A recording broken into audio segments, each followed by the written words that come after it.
पास। तो साथियों, एक बड़ी लड़ाई लड़ने की जरूरत है।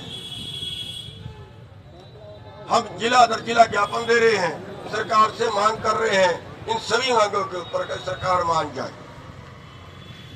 और भाई ना मानी फिर क्या रास्ता है हमारे पास।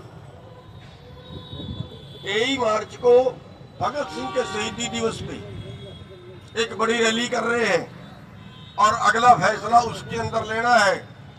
भगत सिंह फांसी पे चढ़े थे, इन नेताओं के लिए नहीं चढ़े थे, इन अधिकारियों के लिए नहीं चढ़े थे। इस देश के अंदर पूंजीवाद आ गया, उसके लिए नहीं फांसी पे चढ़े थे।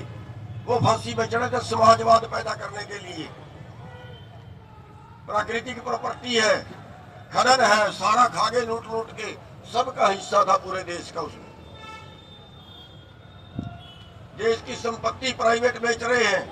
इन्होंने रेलें प्राइवेट कर दी, रेलें बेच दी, इन्होंने जहाज बेच दिए, बंदरगाहें बेच दी, हवाई अड्डे बेच दिए, इन्होंने नदियां बेच दी, इन्होंने कंपनियां बेच दी, बैंक बेच दिए, ट्रांसपोर्टेशन बेच दी। ये देश पूंजीपतियों के लिए नहीं बना। साथियों, एक बड़ी लड़ाई की जरूरत पड़ेगी और उसमें कुर्बानियां देने की जरूरत पड़ेगी। कोई आज तक ऐसा अत्याचार नहीं है जो बिना कुर्बानियों के रुका हो। राजे महाराजा ने भी जुल्म किए, कुर्बानियां देनी पड़ी तब रुके। तो साथियों, जींद की जो धरती है वो क्रांतिकारी धरती है। हम आपसे पूछना चाहेंगे, वहां पे लड़ लग सकते हैं, मुकदमे दर्ज हो सकते हैं, जेलों में जाना पड़ सकता, दूसरा रास्ता है ही नहीं हमारे पास। अगर हम ये कहें कि नारे लगाने से सरकार मान जाएगी तो नहीं मानने वाली। अगर हम ये कहें कि 1 दिन का धरना देके 2 दिन का धरना देके सरकार मान जाएगी तो नहीं मानने वाली। क्या फर्क पड़ेगा उनको? हाँ, अगर हम ऐसा फैसला लें कि भाई ठीक है, आ रहे हम तुम्हारी संसद को घेरने के लिए, तुम अपनी गोलियां तैयार करो, या तो हमें मार देना और या हमारी बात को मान ले, फिर वो सोच सकते हैं आपके दिमाग में। उठा के जड़ों में ले जाएंगे, लठ मार के ले जाओ, जड़ों में ले जाएंगे, बहुत बार पहले मारे हैं। तो साथियों, फैसला तो आपकी राय के ऊपर होगा। अगर ऐसी नौबत आती है तो क्या आप उस लड़ाई के लिए तैयार हो? तैयार है प्रधान जी। देखिए, इसको, मेरी बात को हल्के में मत लेना, मेरी बात को इस तरह से मत लेना कि मैं स्टेज पे बोल के कोई हीरो बनने के लिए आपको पूछ रहा हूं। यह हकीकत में आपके साथ होगा, दूसरा रास्ता है ही नहीं। धरने बहुत देके देख लिए, प्रदर्शन कर रहे हैं, ज्ञापन दे रहे हैं, आज तक किसी ने कोई सुनवाई नहीं की। हम अब भी कहते हैं कि सरकार बुला ले, इन चीजों में बात करे, इन चीजों को जो हम मांग रहे हैं वो दे दे। भैया, हम तो स्वागत करेंगे सरकार का, धन्यवाद करेंगे। लेकिन अगर नहीं करते हैं, 23 तारीख तक नहीं करते हैं, ये नहीं है कि 1 दिन पहले बुला ले बात करने के लिए, रैली टाल दो, भैया हमने बात करने के लिए बुला ले ना। 15 मार्च से पहले पहले सरकार अपना फैसला कर ले, हम रैली भी टाल देंगे, मान ले हमारी बात को। लेकिन अगर वो ये कहें कि हमारी 23 तारीख को रैली है, वो कहते 22 तारीख को बात के लिए आ जाए, हम नहीं जाएंगे भाई। क्या तो बोल रहे हो? क्या टालने के लिए करते हैं? जाट आंदोलन में क्या किया?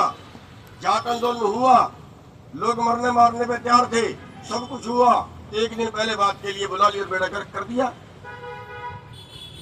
यही करते हैं हम। तो साथियों, 15 तारीख तक सरकार 15 मार्च तक बात करे तो हम करेंगे भाई। वो मान जाए तो हम तो स्वागत करेंगे, हाथ जोड़ के करूंगा, स्वागत करेंगे, धन्यवाद करेंगे। लेकिन अगर ना माने तो मैं कोई फॉर्मेलिटी करने के लिए नहीं पूछ रहा आपको, ना हीरो बनने के लिए पूछ रहा हूँ। हकीकत में वहां पे लड़ लगेंगे, हकीकत में जड़ों में जाएंगे, लेकिन हम नहीं हाथ उठाएंगे। हम खड़ के खाएंगे, उनकी गोलियां देखेंगे कितनी है, कितने को मार सकते हैं। तो उसके लिए मैं ये चाहूंगा कि आप इरादा करके आए, हम कफन बांध के जाएंगे सिर्फ। मरने के लिए ही जाएंगे, यह हमारी मांग है। इस बात के लिए कितने लोग तैयार हो के वहां आर पार करके ही आएंगे, इस बात के लिए कितने तैयार हो। धन्यवाद आप सबका। और आपने जो समर्थन किया, और जींद का जो एरिया है बड़ा क्रांतिकारी एरिया है। यहाँ से जो चीज उठती है तो वो फिर जो है वो हरियाणा के अंदर फैलती है। और जो हमारे खापों वाले भाई हैं उनसे भी कहेंगे, भैया इस देश को बचाने के लिए हमारे पास अपनी आगे जो अगली नस्लें हैं उनको बचाने के लिए, हमारे बुजुर्गों को बचाने के लिए कोई चारा हमारे पास नहीं है। हमारी अगली पीढ़ी के पास काम नहीं है। पिछली पीढ़ी के पेंशन काट दी, सब बेरोजगार के बेरोजगार। तो साथियों, मैं आपका धन्यवादी हूं जो आप इतनी संख्या में इकट्ठे हुए और अभी यहाँ से जुलूस लेके चलेंगे। और मैं एक अनुरोध आपसे करना चाहूँगा फिर वही कि अनीता जी जो है बहुत काम करती है लेकिन घर से अच्छी नहीं, घर से गुंजाइश नहीं है, तो आप लोग आर्थिक मदद भी उनकी किया करें और अपनी टीमें बना के गाँव दर गाँव पंचायत करें, गाँव दर गाँव कमेटियाँ बनाएं। 23 मार्च को ये नहीं है कि हमारे 100 लोग आगे जिले से, 200 लोग आगे जिले से, ना, हर घर से आदमी निकल आए। और अगर हर घर से आदमी निकल आया तो फिर हमें कुछ नहीं करना पड़ेगा, सरकार हमारी संख्या देख के ही मान जाएगी। थोड़े आदमी हुए तो लड़ना पड़ेगा, ज्यादा आदमी हुए लड़ाई की जरूरत नहीं पड़ेगी।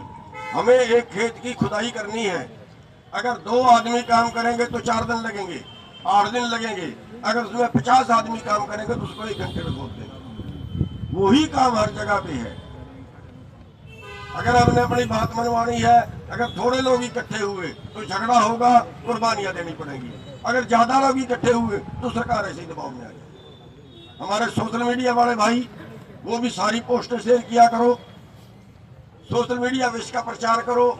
जो हमारे दूसरे मीडिया वाले भाई हैं उनके भी हम प्रार्थना करते हैं कि वो भी इस देश को बचाने के लिए आगे आए, इस देश को बचाने के लिए काम करें। तो आपने हमारी बात सुनी, आप सबका बहुत बहुत धन्यवाद।